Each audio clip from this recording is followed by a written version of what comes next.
যখন বিক্রি হয়ে যায় তখন আমাদের একটু খারাপ লাগে, কিন্তু গরুরও খারাপ লাগে, অনেক সময় চোখ দিয়ে পানি বাইরে ফেলায়। তো আমরা দীর্ঘদিন লালন পালন করে থাকি, আমরা খাবার দিই, আমাদের তেমন কোনো ডিস্টার্ব করে না।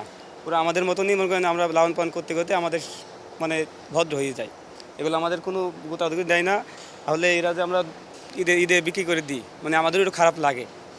যখন বিক্রি হয়ে যায় তখন আমাদের একটু খারাপ লাগে, কিন্তু গরুরও খারাপ লাগে, অনেক সময় চোখ দিয়ে পানি বাইরে ফেলায়।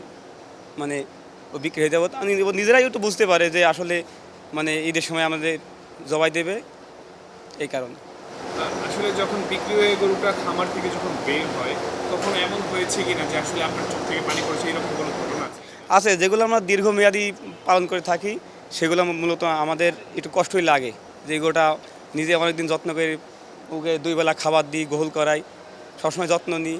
এই কারণে আমাদের একটু খারাপ লাগে যে এই গরুটা মেলাদিন আমাদের কাছে ছিল, এখন বিক্রি করে আমরা মানে কাস্টমারকে দিয়ে দিচ্ছি। এটা আমার নিজের ভিতর খারাপ লাগে। আপনার আসলে কতজন লোক এই গরুগুলোকে আসলে দেখাশোনা করে? আমরা মূলত এখন আছি আমরা 40 জন লোক, আমরা এই গরুগুলাকে লালন পালন করে থাকি। যেহেতু আসলে গরুগুলো রয়েছে, কখনো এমন হয়েছে যে আসলে কোনো গরু বিক্রি করে দেওয়ার পরও আসলে বলতে ইচ্ছা করেছে যে মালিককে, যে গরুটা আসলে বিক্রি করেন না, যে এটার জন্য আপনার খারাপ আছে, এরকম কখনো হয়েছে? না, আসলে এগুলো তো বছরে একবারে ঈদের সময় আমরা গরুটা বিক্রি করি, কিন্তু এগুলো তো মনে করেন মানে বললেও কিছু করার নেই, এগুলো তো বিক্রি করতেই হবে। তখন রাখলে তো মনে করেন মালিকের লস হবে, এখন এগুলো তো সেভাবে তো আমরা বলতে পারিনি।